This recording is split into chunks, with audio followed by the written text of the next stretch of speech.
ये तो डमी मुख्यमंत्री है। हमें किसी को बताने की ये जरूरत नहीं है। कुछ लोग बोल रहे हैं, वो लोग बोलते हैं कहा ये डम्मी मुख्यमंत्री है। अरे मैं डम्मी मुख्यमंत्री नहीं हूं। 48 विधायक जीत करके भारतीय जनता पार्टी के कमल के फूल के ऊपर हरियाणा प्रदेश के लोगों ने दिए हैं। अरे डम्मी तो आप लोग हैं जिसको आप अपनी सीट भी नहीं बचा सके। ये आपके क्रियाकलाप हैं।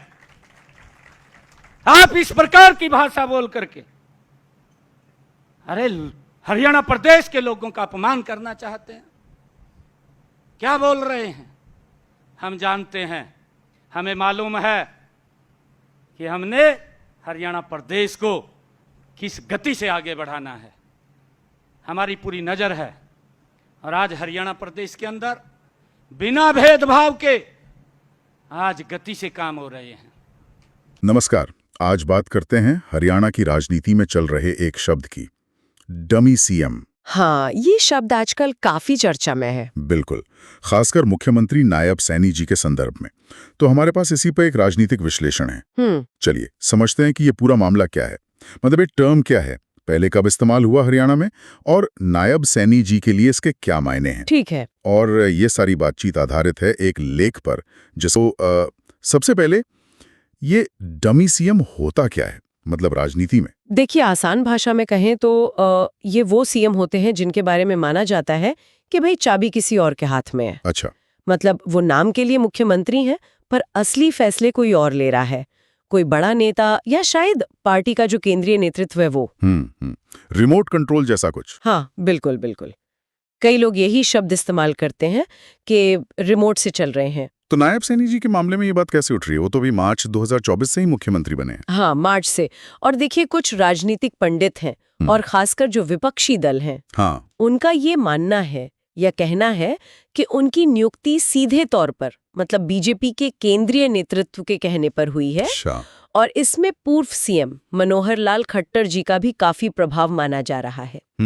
तो उनका तर्क ये है कि सैनी जी के पास शायद उतनी स्वतंत्रता नहीं है फैसले लेने की, इसीलिए ये डमी सीएम वाला लेबल वो इस्तेमाल कर रहे हैं। समझ गया।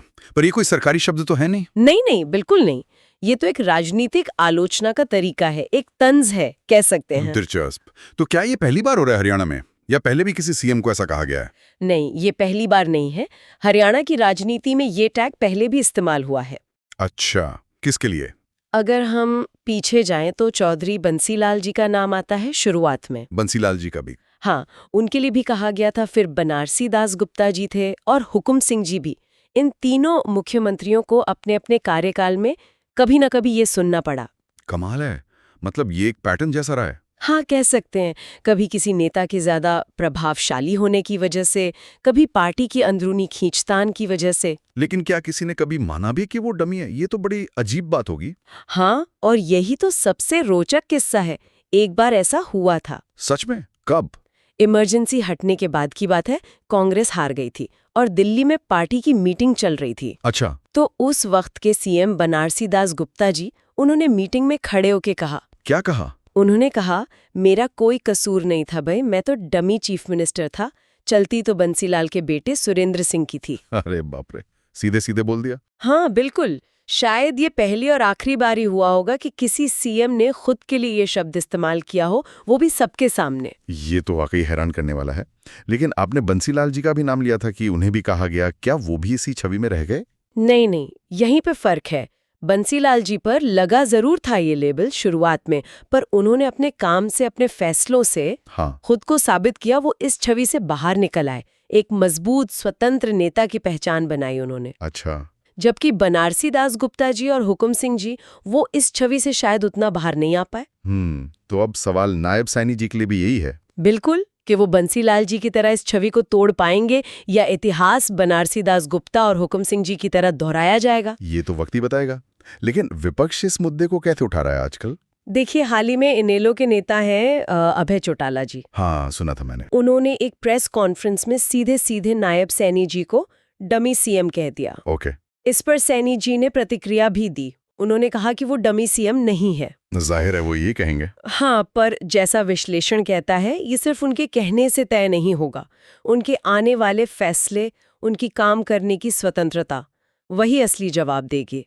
और मीडिया में भी ये मुद्दा है, जैसे जी न्यूज़ वगैरह पर भी ये बहस चली है। और ये जो भी विधानसभा चुनाव हुए हरियाणा में, हाँ। उसका क्या असर पड़ा इस पूरी बहस पर? हाँ, ये बहुत अहम है। नायब सैनी जी के नेतृत्व में ही बीजेपी ने 2024 का विधानसभा चुनाव लड़ा और पूर्ण बहुमत हासिल किया। हाँ, ये तो बड़ी जीत थी उनके लिए। बिल्कुल। तो अब राजनीतिक विश्लेषक ये मान रहे हैं कि बीजेपी का जो ओबीसी कार्ड था, जिसके चेहरे सैनी जी थे, वो कामयाब रहा है। तो इसका फायदा मिलेगा उन्हें? हाँ, जाहिर तौर पर इस जीत से उनकी स्थिति मजबूत हुई है। अब उनके पास एक मैंडेट है, जनता का समर्थन है। ये डमी सीएम वाली छवि को कमजोर करने में मदद कर सकता है। तो मतलब अब स्थिति ये है कि एक तरफ ये राजनीतिक लेबल है डमी सीएम का, हाँ, जो विपक्ष लगा रहा है, जिसका वो खंडन कर रहे हैं, हाँ। और दूसरी तरफ हाल की चुनावी जीत उनके लिए एक बड़ा प्लस पॉइंट है। बिल्कुल सही। ये चुनावी सफलता उनके लिए एक मौका है अपनी लीडरशिप को साबित करने का, दिखाने का कि वो स्वतंत्र फैसले ले सकते हैं। तो अब सब कुछ उनके अपने विजन पर, उनके फैसलों पर, और वो अपनी राजनीतिक पकड़ कैसे बनाते हैं इस पर निर्भर करेगा। क्या वो इस बहस को खत्म कर पाते हैं? क्या अपनी एक अलग पहचान बना पाते हैं? सही कहा। और एक बड़ा सवाल भी छोड़ा जाता है सोचने के लिए कि राजनीति में आखिर ये लेबल, ये छवि कितना मायने रखती है। हाँ। खासकर तब जब चुनावी नतीजे आपके पक्ष में आए। क्या जनता का फैसला इन राजनीतिक आरोपों से बड़ा होता है, हाँ। या फिर छवि और हकीकत की लड़ाई हमेशा चलती रहती है? ये सोचने वाली बात है बरीभर।